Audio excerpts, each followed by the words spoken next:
Hello everybody, welcome to my channel. My name is Skóra, also known as Islands in Front, and today we are going to talk about Paupergeddon win rates, of course about fairies. Now, when you go to Paupergeddon webpage, you can see all the statistics, matchup analyses, matrices and stuff, but I have simplified it down so it's more convenient for all of us. And so, first of all, big picture. Mono blue aggro, which is mono blue fae. Total matches, almost 600, over 1,000. Win rate, 50%. Perfect 50. Win rate without draws, 52%. What does it tell us?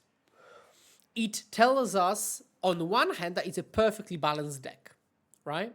It's not too good, it's not bad, it's like, right? Now, 50% isn't enough. You don't want to coin toss everything, but it really depends on where the coin toss comes from. Because mono blue fairies could have like matchups that are like 52%, and a lot of those, and 48%, and a lot of those. It would average out to 50, but every matchup of these would be very close. It could also be the opposite, so there would be a lot of 60% matchups and a lot of 40% matchups. So a bit more polarized, right? Is that a bad thing or a good thing? Well, it's a bad thing because the winner is, well, not clear. It's still, 50 and 60%, like you could still very much lose or win. But it means that you're much more likely to win from the get-go and much more likely to lose from the get-go if it's 60-40. But it also means that if you predict the metagame well, you don't play fairies when there are a lot of 40% matchups, and you play fairies when it's 60% matchups, and you put yourself in a very good position. If you have a deck like, I don't know which deck, probably Giant Wildfire, that would have more 50% because of a flat matchup spread, so a lot of 52%, 48%, then you cannot ever properly predict a metagame to really slice through it because it's always close. And if it's, let's say, 60-40, you could choose a metagame where it is close. So let's see which case it is for Fae, because it is 50%, that's a fact. But let's take a look. And now you can see the colors immediately, and you're probably already thinking, well, it's probably 40-60, isn't it? And this might be the conclusion. Now, I will go through these matchups, and I'll tell you what my personal experience has been, because it doesn't match some of these. So let's start with the most popular ones, or the best matchups maybe. Rakdos Madness, almost 70%, really good. It's also important to do this because it means that if you expect these decks, mono blue is a great choice. Now, this is average win rate for the average player at Geddon. Average player at Geddon is probably already better than what you would expect to see in like leagues and maybe even challenges on Modo. But it's still taking all of these gamers, right? So whoever played fairies is included in the numbers, right? It's not like just top 64, for example. So, and still, with these average Geddon players, we've got 70% against Rakdos Madness. Against also average Geddon player of Madness. 70% here. 57 against Mono Red Madness. That's great. 60 against Mono Blue Terra. That also very much matches my experience. 76 against High Tide. Awesome. 60 against Affinity. Well, a lot of you probably already thinking against Affinity, really 63? But that also matches my experience. 70% against Spy. That was probably before they adopted Elves and Walls, and it was much more like a Spy all-in deck. A Garden, so a black-based midrange deck. Dredge, 75%, and most fairy lists don't even play Graveyard Hate. Bogles, I don't know the samples, but Bogles, Tron, Dimir Snacker, and Colgate, actually positive win rate is highly surprising to me. Now, let's take a look at the middling matchups, right? These are in very light green or even white. So the middling matchups would be Familiars, 54, but positive. 50% Dimiterra, okay, perfectly on the nose. It is tougher than Mono Blue, clearly. Altetron, perfectly 50%. Of course, the mirror match. And this is where the close matchups end, right? Okay, so we are good against Rakdos Madness, Mono Red Madness, so the Madness shells. Good against Terra, Mono Blue Terra mainly.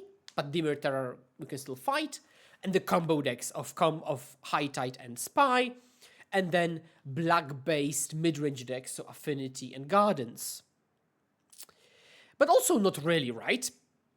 Because we move very much to the left here, and we see Jund Wildfire at 40%. So, first of all, it is a black-based mid-range deck, like Affinity and like Gardens. They are both over 60%, but here we can see 40. What could cause such a difference? Now, you could say, also the sample is probably the biggest here. You could say that most good players in Italy chose Jund Wildfire, and it could or could not be the case. So that's difficult to prove. It is clear that Jund Wildfire has a lot of the tools that, for example, Affinity has, but on top of all of that, you just say, and Chrysalis. Right? Can Chrysalis alone skew it so much? Possibly. Another thing that green does is bring Pulse of Murasa, and in my personal games, I have seen that have proper effect, because it's much more difficult to deal with numerous Chrysalises than a single one, especially with the life padding. And this is the same case why Blood Fountain is also problematic for Fae sometimes, and now Blood Fountain doesn't cost 4 mana but 3 and gives you life, right? Pulse of Murasa. From my personal perspective, this is a positive matchup. Right? I have a very positive win rate against Jund. Even at Geddon, I went, I think, 2-1 or 3-1 against Jund. But also overall, I'm positive against it. But here we see a huge drop-off. And I will dare say that this is fixable. Like, this is fixed. Not a lot of people have adopted my 4-Steel Sabotage plan, for example. And maybe sideboarding is a little bit off. But clearly, it is a problematic matchup on average. But thankfully, I think it's very much fixable, which is a great sign. Mono-red Synth, 40%. So a second most popular deck. And again, a very bad win rate, which doesn't bode well for fairies, right? Now, this is similar to the Rakdos versions, especially the Mono-Red Madness, but the main difference here is that there are lava darts and less reliance on synergy, like grab the prize, and more actual just creatures, like Goblin Tomb Raider, casting Flame Breather and go to town, right, while lava darting. And it is admittedly difficult. There is much bigger reliance on our part on the X2 creatures, so Intruder and Elder. The blasts are not as important to protect the creatures because Lava Dart is a 2-spell in 1. And there's also some sideboarding concerns, and I have myself evolved in how I sideboard, because they can morph into a control deck in a way with Ren's Resolves and Lava Darts, because they can have a lot of profitable traits and generate cards. Same with Synth itself. So they can just have a 1 or 2 threats and kind of have card advantage game. And if we 0-for-1 ourselves with Snap, for instance, that I side out in this matchup, then they will just be ahead on cards at some point. They can focus on our creatures.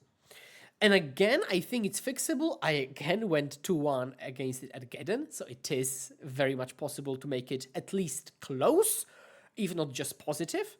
But it does require some work on sideboarding, but also on the gameplay. So the first 2 decks, again, on raw data, and I can't dispute the data itself, bad matchups, right? But I think they're fixable. Then we get, except for the mirror, 1, 2, 3, 4 very positive matchups. Like properly positive, right? Then we get elves, that's 30%, and congratulations to the people who did win against elves, because that's almost impossible. And then we get, again, 2 very good matchups, White Weenie, bleh. Gardens, Gruul, bleh. And also, there was a video of mine about bad matchups, which you can find on my channel, and it matches perfectly. Like, elves are bad, White Weenie is bad, Gruul is bad, Wolves are bad, you can see them further down. But also, interestingly, Boros Synth, because it's a Skyfisher deck, but 70%, wow, that's low. But interestingly, Flickertron negative, that's one thing that's definitely surprising to me. But I wouldn't put too much focus on like decks below, like Dredge-ish would be my cutoff point. because these decks are not really that popular, maybe a bit more in leagues. So I would definitely focus on like this top 10. So what's the conclusion maybe coming into Edge of Eternities? We're good against the Madness Shell, Blue Terra and High Tide, and largely black midrange decks. But our focus should be now on the red synth matchups and the Jund Wildfire matchup. And actually, my latest list that I posted a couple of days back reflects that. You see a Humbling Elder in the sideboard instead of another Blast. You see full force Sabotages. You see Dispels, and Dispels shine against the Wildfire deck, against Pyro, Breath Weapon, and all the Draw 2s and Pulse of Murasa. It's fine against Mono Red Synth. It's fine against Terra, great against High Tide, good against Affinity. So this is where we are, right? Now, the meta game will change, and on MTGO we already see a lot of Spy Walls, for example, and Spy Elves, and this is the talk of the town. But the moment you go out to a big tournament, you still have to expect the same kind of top 6 or 7 here.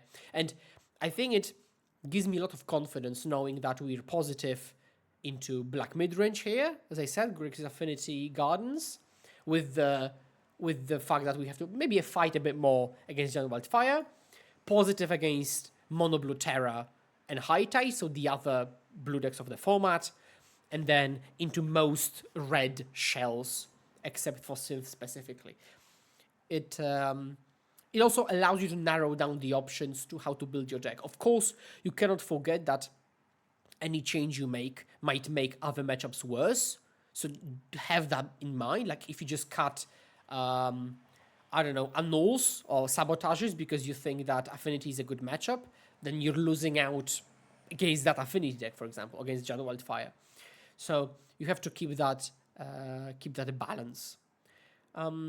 So that's it. This is the state of Fae as is. There won't be another big data dump for at least a couple of months until the next Geddon, basically. So this is what we have to go off of, but this is a very good bunch of information when we, for example, try to adopt Jellyfish from Edge of Eternities or try to experiment with like Force Spikes and Spell Pieces and more Intruders and all that jazz, right? So this is it. I hope it's been productive and nice to listen to. Please feel free to provide any feedback, any questions, or just overall any observations in the comments down below. And I hope that you enjoyed the video, whether you come from my YouTube, my Discord, link below, or Reddit maybe even. Please remember to click the subscribe button just to be up to date on these videos and stuff like that. And of course, if you want to have high level information, then my Metafy is the place to go. And just a couple of information, one piece of information is that after the Edge drops, I will be hard testing the Jellyfish and we'll see whether it finds its place in the deck. And if it does, I will definitely update my big guide. And if it doesn't, I'll probably release a cheat sheet for a version with it anyways. That's all for me. And as always, please remember to hold my hand. Boom! And let's pass the turn together. And I will see you next time. Cheers.